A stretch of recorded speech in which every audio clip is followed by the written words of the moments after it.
Selamat malam Bapak Ibu, Saudara-saudara yang dikasihi Tuhan Yesus. Salam sehat sejahtera bagi kita semua. Di malam ini saya Pendeta Abraham Ferdinandus dari GPIB Jemaat Efata DKI Jakarta akan membawakan renungan firman Tuhan bagi kita semua sebelum beranjak istirahat tidur di malam ini melalui program Night Call Departemen Pelkes GPIB. Sebelum kita membaca kitab dan mendengar firman Tuhan lewat renungan, kita berdoa mohon bimbingan Roh Kudus. Ya Roh Kudus, Roh pembimbing dalam kebenaran, urapi kami semua dan bimbing kami yang sedang mendengar firman Tuhan melalui renungan pada malam ini.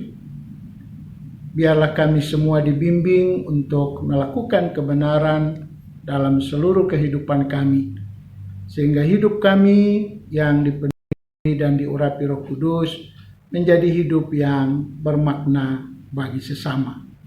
Bersabdalah ya Tuhan, kami siap mendengar firman-Mu. Amin.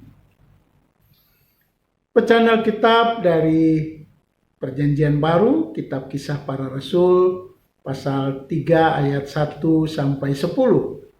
Yang mengatakan, pada suatu hari menjelang waktu sembahyang, yaitu pukul 3 petang, naiklah Petrus dan Yohanes ke bait Allah. Di situ ada seorang laki-laki yang lumpuh sejak lahirnya, sehingga ia harus diusung. Tiap-tiap hari orang itu diletakkan dekat pintu gerbang bait Allah yang bernama Gerbang Indah, untuk meminta sedekah kepada orang yang masuk ke dalam bait Allah. Ketika orang itu melihat bahwa Petrus dan Yohanes hendak masuk ke bait Allah, ia meminta sedekah. Mereka menatap dia dan Petrus berkata, "Lihatlah kepada kami." Lalu orang itu menatap mereka dengan harapan akan mendapat sesuatu dari mereka. Tetapi Petrus berkata, "Emas dan perak tidak ada padaku, tetapi apa yang kupunyai kuberikan kepadamu. Demi nama Yesus Kristus, orang Nazaret itu, berjalanlah." Lalu ia memegang tangan orang itu dan membantu dia berdiri. Seketika itu juga kuatlah kaki dan mata kaki orang itu. Ia melonjak berdiri, lalu berjalan kian kemari dan mengikuti mereka ke dalam bait Allah, berjalan dan melompat-lompat serta memuji Allah. Seluruh rakyat itu melihat dia berjalan sambil memuji Allah. Lalu mereka mengenal dia sebagai orang yang biasanya duduk meminta sedekah di gerbang indah bait Allah, sehingga mereka takjub dan tercengang tentang apa yang telah terjadi padanya. Demikian bacaan Alkitab, terpujilah Kristus. Haleluya. Saudara yang dikasihi Tuhan, tema renungan malam ini, Roh Kudus memampukan orang percaya mengubah yang tidak indah menjadi indah. Ada yang tidak indah di gerbang bait Allah yang bernama Gerbang Indah itu. Seorang laki-laki yang lumpuh sejak lahirnya sedang duduk meminta-minta sedekah kepada para pengunjung bait Allah. Ada yang sekadar memberi, tetapi ada juga orang yang hanya lewat begitu saja. Mungkin mereka merasa jenuh dan bosan karena sudah lama orang itu duduk meminta-minta di gerbang bait Allah, Gerbang Indah. Kisah Para Rasul 4 ayat 22 mengatakan dia sudah berusia 40 tahun lebih. Sampai pada waktu sembahyang jam 3 petang, si lumpuh belum mendapat sesuatu yang dia butuhkan. Sedih dan kecewa tentu terpancar dari wajahnya. Dalam situasi yang demikian, Petrus dan Yohanes yang digerakkan Roh Kudus melangkah ke bait Allah untuk sembahyang melalui gerbang indah. Sapaan lembut si lumpuh untuk meminta sedekah menghentikan langkah Petrus dan Yohanes. Mereka menunda memasuki bait Allah untuk berdoa demi menjawab kerinduan dan harapan si lumpuh. Apa arti berdoa dan memohon belas kasihan dari Tuhan di bait Allah sementara permohonan belas kasihan si lumpuh mereka abaikan? Saudara yang dikasihi Tuhan Yesus, Petrus dan Yohanes menatap si lumpuh yang hanya menunduk. Roh Kudus memampukan Petrus dan Yohanes melihat bahwa kerinduan si lumpuh, harapan si lumpuh bukan sebatas pada uang sedekah dari orang lain. Ia merindukan lebih dari itu. Dia ingin sembuh dan dapat berjalan kembali. Dia ingin ke bait Allah untuk memuji dan menyembah Allah seperti orang lainnya. Petrus mengajak si lumpuh untuk melihat kepadanya. Lihatlah kepada kami. Petrus tidak ingin si lumpuh terus menunduk dan merasa rendah karena kelumpuhannya, keadaannya. Ia mesti melihat kepada orang yang kepadanya ia meminta sedekah. Si lumpuh menatap mereka dengan harapan besar untuk mendapatkan sesuatu pada hari itu. Karena itu Petrus menanggapi harapan si lumpuh itu dengan mengatakan, emas dan perak tidak ada padaku. Mereka tidak punya emas dan perak untuk memberikan kepada si lumpuh. Tetapi bukan berarti bahwa mereka tidak dapat memberikan sesuatu yang berarti dan istimewa kepada si lumpuh pada waktu itu. Roh Kudus yang mengurapi Petrus dan Yohanes dan memberi kuasa untuk melakukan mujizat dalam nama Yesus, itulah yang mereka punyai pada hari itu. Dan itulah yang akan mereka berikan kepada si lumpuh. Karena itu Petrus berkata dengan penuh kuasa Roh Kudus, wibawa ilahi kepada si lumpuh. Demi nama Yesus Kristus orang Nazaret itu, berjalanlah. Selesai berkata, Petrus memegang tangan si lumpuh dan membantu dia berdiri. Satu sentuhan yang menopang, yang menguatkan, yang menghangatkan si lumpuh. Yang memberi semangat bagi si lumpuh. Dan si lumpuh menyambut tangan Petrus dengan penuh keyakinan iman kepada Yesus Kristus. Penuh semangat untuk sembuh. Ia melonjak berdiri. Dan mujizat pun terjadi. Si lumpuh sembuh dan dapat berjalan. Kesembuhan yang ia alami bukan dengan nama lain, melainkan nama Yesus Kristus orang Nazaret. Saudara yang dikasihi Tuhan, setelah sembuh, orang itu tidak pergi meninggalkan Petrus dan Yohanes yang telah menyembuhkannya. Tetapi ia mengikut mereka ke dalam bait Allah. Ia ingin memanjatkan doa syukur dan memuji-muji Allah di bait Allah di hadapan seluruh umat. Ia berjalan sambil melompat-lompat kegirangan dan memuji Allah di hadapan banyak orang yang melihatnya. Semua orang yang hadir melihat dan mengenalnya sebagai si lumpuh yang meminta-minta sedekah. Kesembuhan dalam nama Yesus Kristus membuat mereka takjub dan tercengang atas apa yang si lumpuh telah alami. Pintu gerbang bait Allah, pintu gerbang indah, kini kembali menjadi indah. Keindahan itu merambat masuk ke dalam persekutuan umat di bait Allah. Sehingga semua orang mengalami keindahan, dan menaikkan syukur kepada Allah. Saudara-saudara yang dikasihi Yesus Kristus, pandemi virus corona telah merubah wajah dunia, negeri dan hidup kita menjadi tidak indah. Dampak dari pandemik ini dirasakan seolah-olah telah melumpuhkan berbagai bidang kehidupan.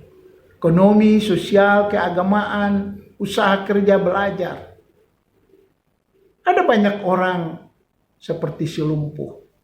Mereka resah, gelisah, sedih, tidak berdaya menghadapi kenyataan ini, sehingga membutuhkan belas kasihan orang lain. Ada banyak orang juga yang punya kemampuan memberi, tetapi mereka tidak punya kepekaan dan kepedulian. Dan ada banyak orang seperti Petrus dan Yohanes yang diurapi Roh Kudus, memiliki kepekaan, kepedulian, dan belas kasihan untuk memberi sesuatu yang dapat membuat orang lain bersukacita. Saudara yang dikasihi Tuhan, kita baru saja merayakan hari Pentakosta, hari pencurahan Roh Kudus, hari kelahiran gereja. Sepanjang bulan Juni ini, kita GPIB, seluruh warga dan para pelayan juga akan berpelkes, mewujudkan kasih kepada sesama, baik kepada warga masyarakat di pedesaan, di pos-pos pelkes, maupun warga masyarakat kota dan industri, kaum termarginalkan. Apa yang harus kita lakukan dan kita isi bulan pelkes ini? Setiap kita, tua muda, teruna anak, kakek nenek, kita semua telah diurapi oleh Roh Kudus. Roh Kudus akan memberi kita karunia-karunia dan kuasa untuk memampukan kita dapat merubah yang tidak indah menjadi indah. Baik dalam hidup kita, sesama kita, maupun di lingkungan kehadiran kita. Dengan urapan Roh Kudus, kita juga dapat membuat orang yang sedih menjadi bersukacita, orang yang malas sembahyang menjadi rajin sembahyang, orang yang lumpuh iman, harap, dan kasihnya kepada Yesus Kristus dan sesama menjadi sembuh dan dapat memuji-muji Allah dengan kehidupan mereka. Bagaimana kita melakukannya? Pertama, belajar untuk mendengar dan peka terhadap setiap orang yang meminta belas kasihan kepada kita. Jangan abaikan, sebab mungkin saja Tuhan mengutus mereka untuk datang dan bertemu dengan kita dan meminta kepada kita. Tuhan ingin lihat, tahu sejauh mana kepekaan dan kepedulian serta belas kasihan kita kepada saudara kita. Yang kedua, berikanlah apa yang kita punyai. Jangan paksa diri memberikan apa yang kita tidak punya. Mungkin kita tidak punya uang, tidak semua orang punya uang. Tapi kita punya waktu untuk mendengar keluh kesahnya. Kita punya karunia untuk berkata-kata, menghibur, menopang, menguatkan, memberi semangat, dan mendoakan dia kepada Tuhan. Kita punya karunia untuk menuntun dia kepada Tuhan Yesus dan mengalami kuasa dan mujizatnya. Itu yang kita berikan. Yang ketiga, lakukan segala sesuatu, sekecil apapun itu. Kita lakukan itu dengan kuasa Roh Kudus, sesuai karunia yang Roh Kudus berikan. Dan lakukan demi nama Yesus Kristus. Jangan asal sekadar, jangan pula demi nama kita. Roh Kudus akan menyempurnakan semua yang kita lakukan menjadi indah untuk dialami banyak orang. Sehingga membuat orang bersukacita dan memuji-muji Allah. Tuhan memberkati kita semua. Amin. Kita berdoa. Terima kasih ya Tuhan atas firman-Mu dan Roh Kudus menyempurnakan seluruh karya dalam kehidupan kami mendengar supaya kami dapat membuat hidup kami berarti bagi banyak orang di sekitar kami. Kami berdoa untuk negeri dan bangsa kami, memberkati pemerintah dan semua orang yang Tuhan pakai, Tuhan utus untuk mendatangkan sukacita melalui perawatan di rumah sakit, dokter, suster, dan juga bagi orang yang terkena dampak dari pandemi virus corona ini, PHK, dirumahkan, miskin papa, Tuhan tolong. Berkati juga orang-orang kaya, para pengusaha agar mereka punya kepekaan dan membantu dengan semua yang mereka punya demi meringankan beban hidup orang lain. Yang berkati gereja Tuhan, PIB secara khusus dalam melakukan semua aksi pelayanannya, teristimewa di bulan Pelkes, pelayanan kesaksian. Biarlah kami semua juga dapat melakukan sesuatu yang berarti untuk mewujudkan karya Roh Kudus dalam hidup kami. Memberkati semua kami yang beribadah, memberkati juga seisi rumah tangga keluarga kami, memberkati orang tua kami yang lanjut usia, kuatkan dan sehatkan, sembuhkan yang sakit, yang lumpuh, secara fisik maupun iman, harap dan kasih mereka. Berikan semangat baru bagi setiap orang. Terima kasih ya Tuhan, memberkati juga Departemen Pelkes dengan program Call-nya supaya menjadi berkat bagi semua orang. Memberkati para pelayan yang mengisi renungan melalui program ini pagi maupun malam. Terima kasih ya Tuhan, anak-anak kami dalam sekolah, Tuhan berkati ibu janda, bapak duda, anak yatim piatu, orang-orang cacat, Tuhan tolong mereka. Terima kasih ya Tuhan, inilah doa kami, syukur kami. Berkati istirahat sisi rumah tangga kami sepanjang malam ini, bangunkan kami besok pagi dengan kasih setia Tuhan yang baru. Terpujilah Tuhan Yesus. Amin. Selamat malam Bapak Ibu Saudara, selamat beristirahat, Tuhan memberkati kita semua.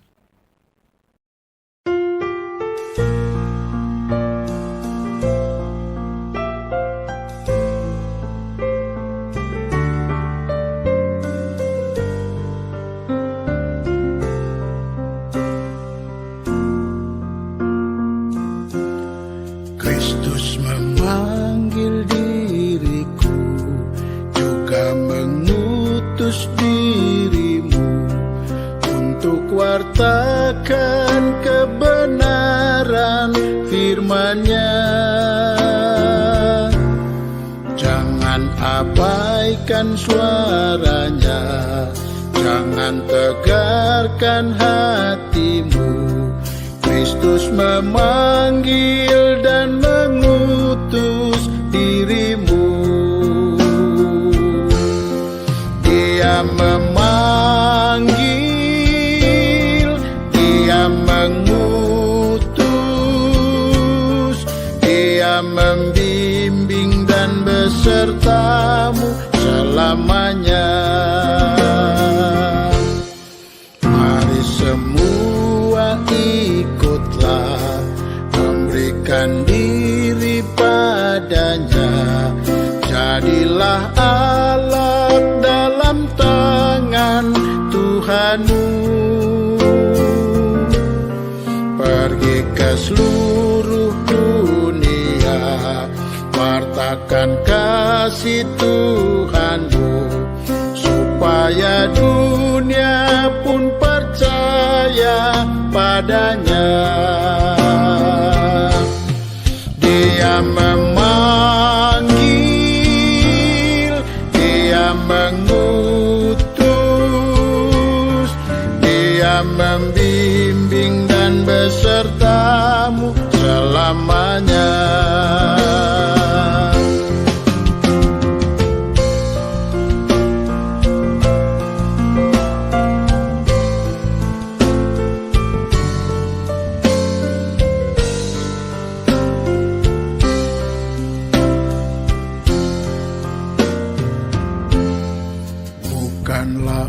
untuk manusia atau penguasa dunia, tetapi untuk kemuliaan Tuhanmu.